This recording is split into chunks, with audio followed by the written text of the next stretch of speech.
There is a specific kind of quiet that feels like putting down something heavy. Not the quiet of an empty house that makes you anxious. Not the silence after an argument. This is the quiet that arrives when you have finally stopped performing. When the last notification fades. When no one is watching. When the version of you that exists for other people gets to rest for a moment. And in that moment, something unexpected happens. You feel relief. Not loneliness. Relief. That feeling is worth paying attention to. Because relief means you are carrying something. And if solitude feels like rest, it means the company of others, or more precisely, the version of yourself you maintain for others, has become a kind of labor. This video is about that labor, about what it costs, and about what becomes possible when you stop outsourcing your sense of self to the reactions of people around you. Let us start with a question that sounds simple, but rarely gets a straight answer. Who are you when no one is watching? Not who you wish you were. Not who you are trying to become. Who are you right now, in the absence of an audience? For many people, that question produces a strange blankness. Not because they are empty, but because so much of their identity has been constructed in response to others. The opinions they hold, the interests they pursue, the way they dress, the things they laugh at, all of it has been quietly shaped by what earned approval and what did not. Alfred Adler, the Austrian psychologist, spent much of his career examining the human drive for significance. He observed that when people feel fundamentally uncertain about their own worth, they tend to seek external confirmation obsessively. They become skilled readers of other people's reactions. They learn to adjust, to soften, to perform. And over time, that performance stops feeling like a performance. It starts feeling like a personality. But it is not. It is a strategy. And strategies built for survival are not the same as a self built for living. Here is where the modern world makes this harder. Every platform you open is at its core a feedback machine. You post something. Numbers appear. Those numbers tell you, in the most immediate and quantifiable way possible, how much you are worth in this particular moment to this particular audience. And the brain, which evolved to care deeply about social standing, treats those numbers as data about your survival. This is not weakness. This is biology being exploited by design. But the consequence is that millions of people are now spending hours each day watching other people's curated lives and measuring their own unedited existence against them. The comparison is not fair. It was never meant to be. A highlight reel measured against a raw experience will always make the raw experience feel insufficient. What you are seeing when you scroll is not other people's lives. You are seeing the version of their lives they decided was worth showing. And somewhere behind that version is a person who also feels the gap between who they appear to be and who they actually are. The philosopher Friedrich Nietzsche wrote about the danger of living for the approval of the crowd. He was not dismissing community or connection. He was pointing at something more specific, the slow self-betrayal that happens when you let the crowd's judgment replace your own. When you stop asking what you value and start asking only what will be valued, that substitution is quiet. It happens gradually.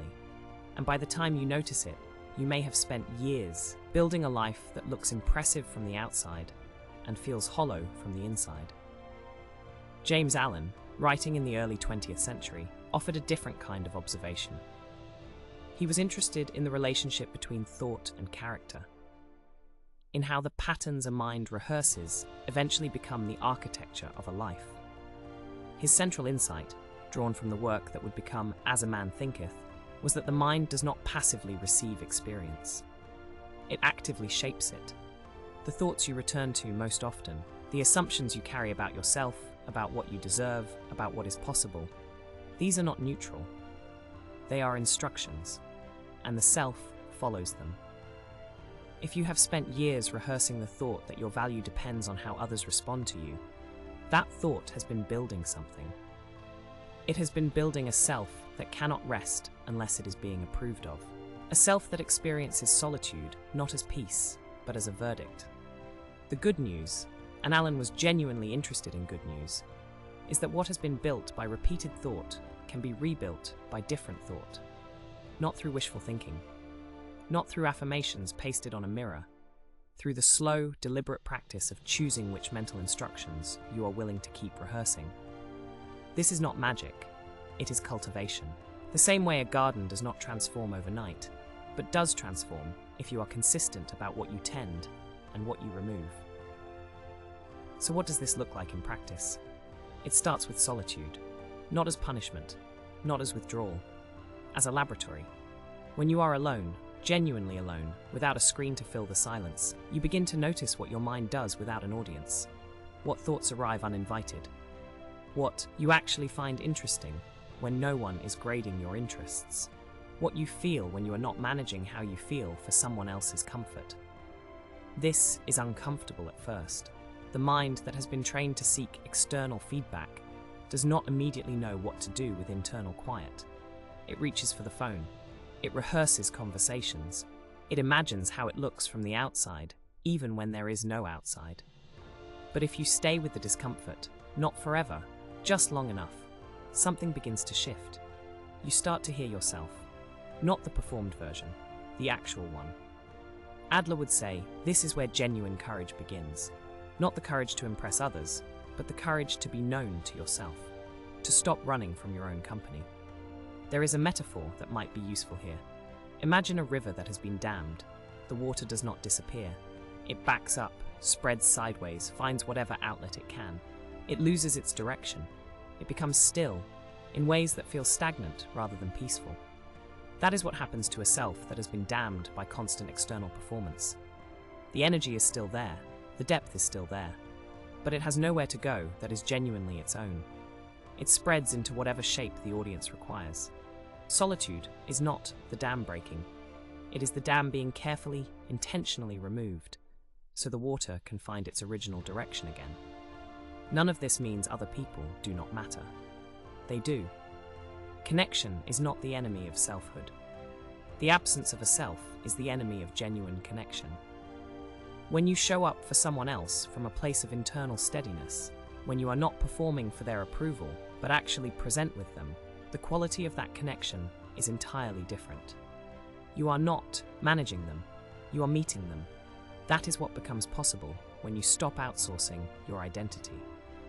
Here is the practical invitation this video leaves you with. Not a challenge, not a rule, an invitation.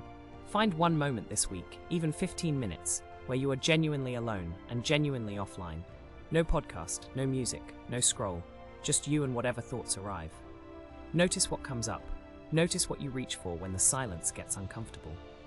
Notice what you actually think underneath the noise of what you think you should think. You do not have to fix anything in those 15 minutes. You do not have to emerge transformed. You just have to practice being in your own company long enough to remember that your own company is worth keeping. James Allen's insight was not that you can think your way to a perfect life. It was simpler and more honest than that. It was that the self is not fixed. It is being shaped constantly by what the mind rehearses. And you have more say in that rehearsal than the noise of the world would have you believe. The quiet room is not empty. It is where you begin. And if this spoke to a part of you that rarely gets heard, stay with that feeling for a moment. You are not broken because you feel deeply. You are only beginning to understand yourself. Subscribe to Inside the Labyrinth for more reflections on the hidden patterns of the human mind.